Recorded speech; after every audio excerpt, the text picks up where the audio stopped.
Hi, my name is Norilyn and I'm a registered nurse. Today I want to talk to you about how you can tell if a person is possibly having a stroke. Remember these two words: be fast. B for balance, E for eyes, F for face, A for arm, S for speech, and T for time. B for balance. Ask the person if there's any sudden dizziness or loss of balance or coordination. Watch the person move, like walk or do some stuff. E for eyes. Ask the person if there is any double vision or trouble seeing in one or both eyes. F for face. Check for an even smile. Ask the person to give you a smile or show their teeth. It should be even or equal. There shouldn't be any drooping on either side of the face. A for arm. Ask the person to lift both of his arms and it should be no there should be no problem.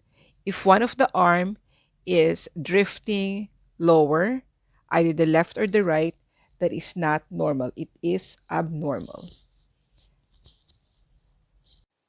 S for speech. The person should be able to talk to you with clear speech and no slurring. Or the person should be able to talk without any difficulty finding the correct words. Ask the person to repeat a simple phrase back to you or a simple sentence back to you. Tell him or her to repeat a sentence back to you, and they should be able to do that without any problem and say it clearly. Even if there is just one abnormal in the be fast or balance, eyes, face, arm, or speech, call 911 right away so that they could bring you to the emergency room or hospital for an evaluation. Or if there is no 911 in your area, just bring the person to the hospital right away or to the nearest emergency room so that they could be evaluated for a possible stroke or for something else. Another test that you can do to check if a person is possibly having a stroke is called the Cincinnati Prehospital Stroke Scale. This is very, very easy. There's only three tests: one, facial droop; second, arm drift; and three, abnormal speech. So for facial droop, ask the person to show their teeth or ask them to smile. Normal would be both sides of face move equally. Abnormal would be one side of the face does not move as well as the other side, or there is drooping on one side, either the left or the right. There will be a facial droop. That is abnormal. The arm drift, that's the second test. Ask the person to close their eyes and extend both arms straight out with palms up. Do this for 10 seconds. Normal would be both arms move the same or both arms do not move at all. Abnormal would be one arm does not move or one arm drifts down compared with the other. So abnormal would be one of the arm would be going down or lowering down. Abnormal speech is the third test. Ask the patient to say, "You can teach an old dog new tricks." Or you can use your own sentence. Just make up a sentence and then ask the person to repeat it after you. Normal would be patient uses correct words with no slurring. Abnormal would be patient slurs words, uses the wrong words, or is unable to speak at all or is unable to talk at all. The interpretation is if any of the test is abnormal, the probability of stroke is 72%. And if all three tests are abnormal, the probability of stroke is greater than 85%. Call 911 right away so that they could bring the person or the patient to the hospital right away. And if there's no 911 in your area, bring the patient to the ER or emergency room right away for an evaluation of a possible stroke or for something else. Another symptoms that I want you to remember is headache, a sudden severe headache.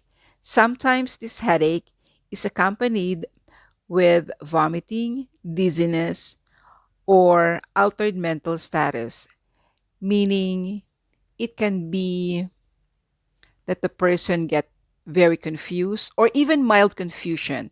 Sometimes it's just a very mild confusion. The person might be very sleepy or lost consciousness or faint. Bring the patient to the hospital right away or call 911 right away to be evaluated for a possible stroke or for something else. Now, the question is, how come it's very, very, very important for you to bring a person who is possibly having a stroke to the hospital right away? And I'm sure you know the reason. It's the difference between life and death, or the difference between a good quality of life versus a poor quality of life after a stroke. There's actually three kinds of stroke: ischemic stroke, hemorrhagic or bleeding stroke, and the third one is TIA or mini stroke. The thing is this: when you're having a stroke or a person you know is having a stroke, look at the time right away, because you only have 3 to 4.5 hours to get a medication called TPA, or tissue plasminogen activator.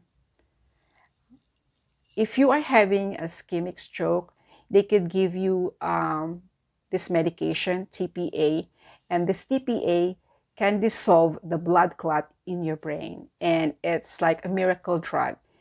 It seems like, it feels like you didn't have a stroke at all. It's basically will get the blood clot dissolved. So if a person you know started having signs and symptoms of stroke, look at the time right away. It's very, very important for you to know what time the signs and symptoms started, because the doctor will ask, or the 911, the emergency medical personnel will say, or will ask, when did the signs and symptoms started to occur. And there is a long list, there's a checklist. They will check this and see if you are eligible to get the TPA.